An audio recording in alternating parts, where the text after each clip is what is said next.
يا أيها الذين آمنوا استعينوا بالصبر والصلاة إن الله مع الصابرين. Pertanyaan yang pertama, Bismillah, Assalamualaikum warahmatullahi wabarakatuh. Semoga Ustadz dan keluarga umat muslim di dunia ini selalu dalam lindungan Allah Subhanahu wa Ta'ala.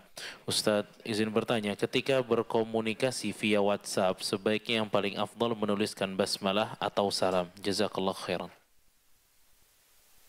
Ya, ucapan atau basmalah tidak harus ditulis.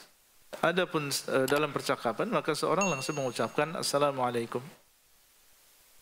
Baik secara langsung ataupun dalam WhatsApp mengucapkan Assalamualaikum, itu yang diucapkan pertama kali. Wallahu ta'ala a'lam. Nah, Saya bertanya lagi, Ustaz. ya. Ustaz izin bertanya, apa hukum dan syarat berhaji bagi seorang wanita tanpa mahram dalam kurung janda yang telah berusia 58 tahun? Jazakumullah khairan. Allah SWT mengatakan walillahi 'alan nasi hajjul baiti man istata'a ilaihi sabila. Dan bagi Allah atas manusia untuk melakukan haji ke Baitullah, man istata'a ilaihi sabila, bagi orang yang mampu menuju ke sana. Dan para ulama menjelaskan makna dari kemampuan di sini adalah kemampuan dari sisi harta.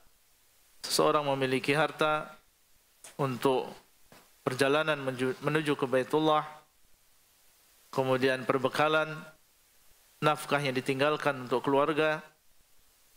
Kemudian di antara makna kemampuan adalah fisik.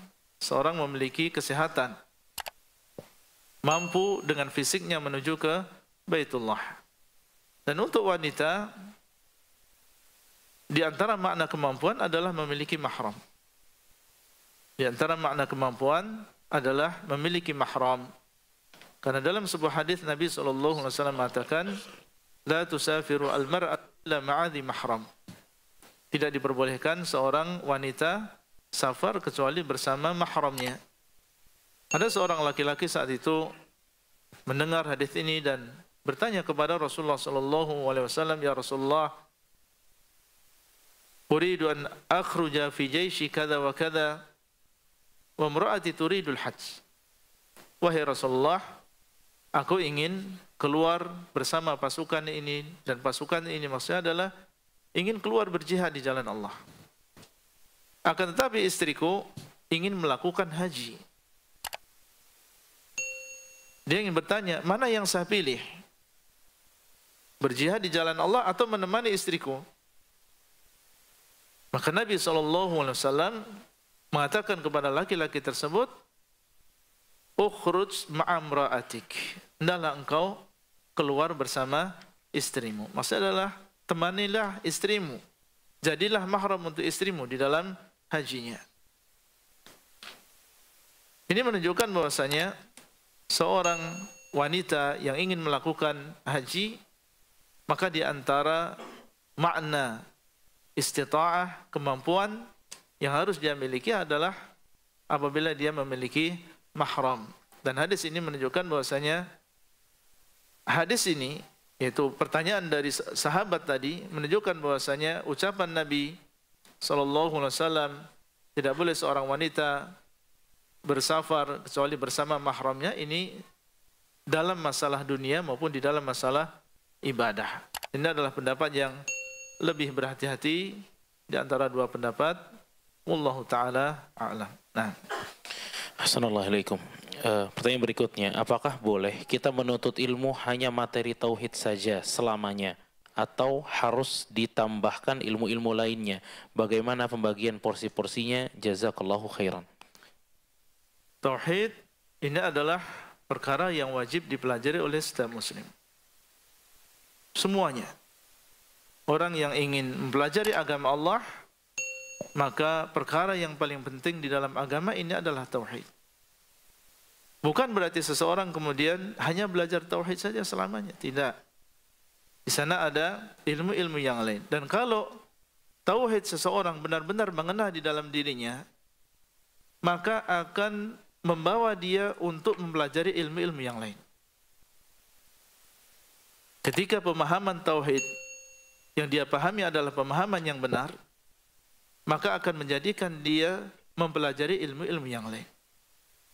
Orang yang pemahaman tauhidnya benar, kemudian dia tahu bahwasanya wajib bagi saya untuk mentauhidkan Allah di dalam ibadah, maka akan menggerakkan dia untuk mengetahui apa jenis-jenis ibadah. Ketika dia tahu, oh ternyata di antara jenis ibadah adalah salat. Wa aqimus salata wa atuz zakah. Hendaklah kalian mendirikan salat dan hendaklah kalian membayar zakat. Maka dia akan, kalau tauhidnya benar, dia akan berusaha untuk melaksanakan salat lillah. Dan kalau tauhidnya benar, maka dia akan tahu bahwasanya Allah tidak akan menerima salatku kecuali apabila salatku sesuai dengan sunnah Rasulullah sallallahu alaihi wasallam. Dia akan bertanya, di mana saya belajar salat? Di mana saya belajar taharah? Akhirnya mengiring dia untuk mempelajari tentang masalah fikih. Ketika dia bermuamalah, bertransaksi, dan dia tahu bahwasanya kelak akan ada hari akhir, akan ada pertanyaan di hari kiamat tentang harta, dari mana dia dapatkan, untuk apa dia gunakan, akan menggiring dia akhirnya untuk mempelajari, mengilmui, mengetahui apa jual beli yang tidak diperbolehkan. Ini riba, ini gharar, ini majhul dan seterusnya. Kenapa? Karena dia takut. Di dalam dirinya ada tauhid, ada keimanan. Jadi kalau tauhid seseorang benar, pemahamannya benar, maka akan menjadikan dia semangat untuk mempelajari cabang-cabang ilmu agama yang lain. Wallahu taala alam. Insyaallah kita cukupkan di sini.